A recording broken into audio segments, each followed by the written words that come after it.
क्या बात है कि महेंद्र सिंह धोनी को जडेजा से कम रिटेंशन में प्राइज मिला। क्या बात है, केएल राहुल पंजाब किंग्स के साथ नहीं खेलना चाहते हैं। इन सारी चीज़ों पे डिस्कस करेंगे। इसके साथ ही दोस्तों, आज हम लोग हर एक प्लेयर से जिसे भी रिटेन किया गया उसका प्राइज के बारे में जानेंगे कि उसे कितने प्राइज के साथ रिटेन किया गया। इन सारी चीज़ों को बारीकी से डिस्कस करेंगे बाय द थ्रूली।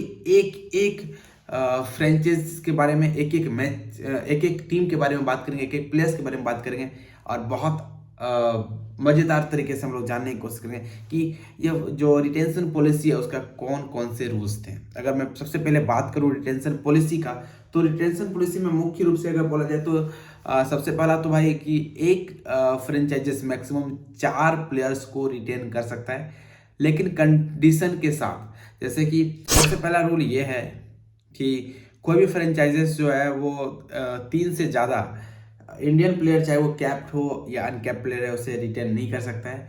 और दूसरा कि 2 से ज़्यादा ओवरसीज प्लेयर को नहीं रिटेन किया जा सकता है। और तीसरा, 2 से ज़्यादा अनकैप्ड प्लेयर को भी कोई भी फ्रेंचाइजेस नहीं रिटेन कर सकता है।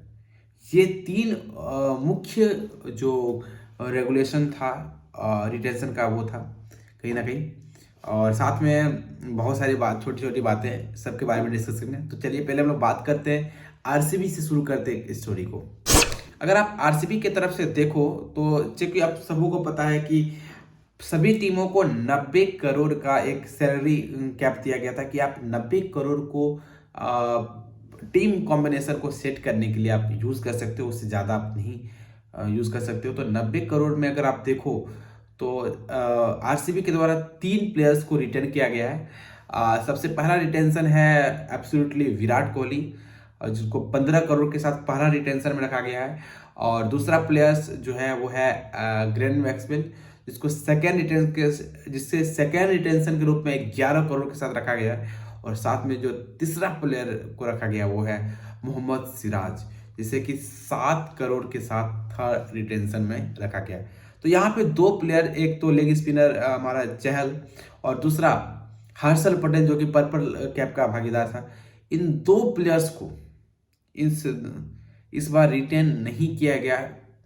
क्या एक प्लेयर्स को रिटेन किया जा सकता था, किसी भी एक को, क्योंकि इस 4 मौके थे और मैक्सिमम आप 3 इंडियन प्लेयर्स को रख सकते थे, लेकिन क्या कारण था नहीं रखा गया। टीम कॉम्बिनेशन के अनुसार से देखे, उनका मानना है कि थोड़ा सा ज़्यादा अमाउंट चाहते हैं रखना, क्योंकि ये मेगा ऑक्शन है, मेगा ऑक्शन होने वाला है।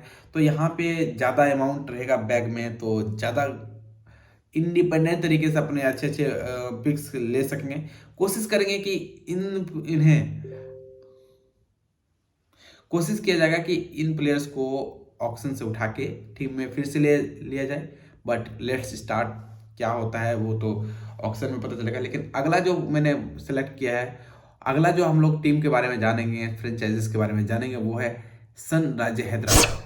आप हैदराबाद की तरफ से देखो तो केन विलियमसन, जिसको कि 14 करोड़ के साथ पहला रिटेंशन में रखा गया है। दूसरा है अब्दुल सामद, जो कि अनकैप्ड प्लेयर है, और जो रूल रेगुलेशन बोलता है कि एक अनकैप्ड प्लेयर को मैक्सिमम आप 4 करोड़ दे सकते हो।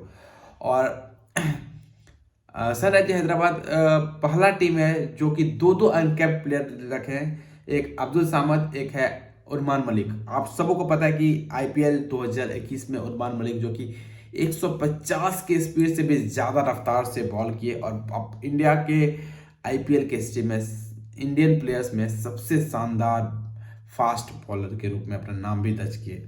दोनों को 4-4 करोड़ मिले हैं और दोनों के दोनों अनकैप्ड प्लेयर हैं। अगर आप देखो तो 68 करोड़ इनके पास जो है ऑक्शन के लिए बचा हुआ है, जो कि आप बाकी प्लेयर्स पे ये इन्वेस्ट कर सकेंगे।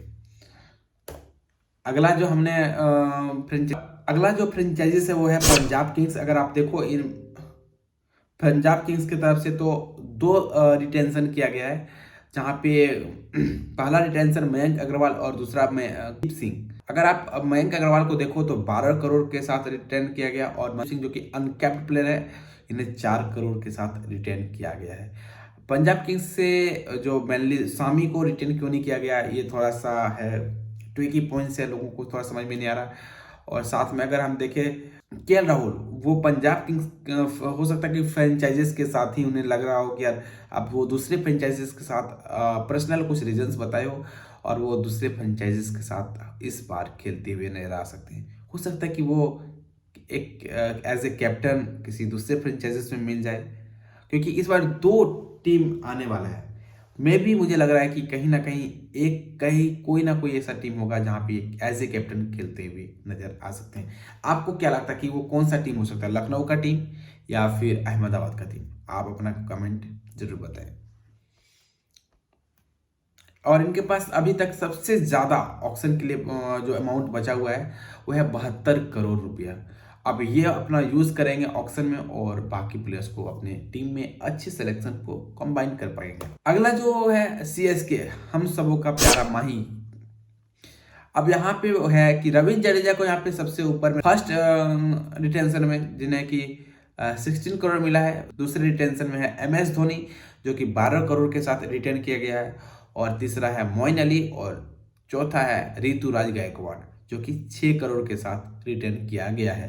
अब बात है कि यहाँ पे कि एम एस धोनी को अगर बोला जाता है कि आपको अगर चौथा रिटेंशन भी रखा जाएगा देन दैट इज ओके, क्योंकि वो उसमें भी खुश रहते, क्योंकि एम एस धोनी इस बात को भी बोले थे कि मेरा लास्ट ओडीआई जो क्रिकेट रहा है वो मैंने रांची में अपना खेला, लेकिन जो मैंने लास्ट T20 का जो मैच में खेलने वाला हूँ वो मैं खेलूँगा चेन्नई के लिए। तो कहीं ना कहीं चेन्नई के प्रति जो प्यार है MSD का वो कहीं ना कहीं जताता है। और वो अगर उनको चौथा रिटेंशन में भी रखा जाता है then he will be okay, कोई बात नहीं, वो मैं खुश हूँ, मुझे टेंशन नहीं है, देन ओके।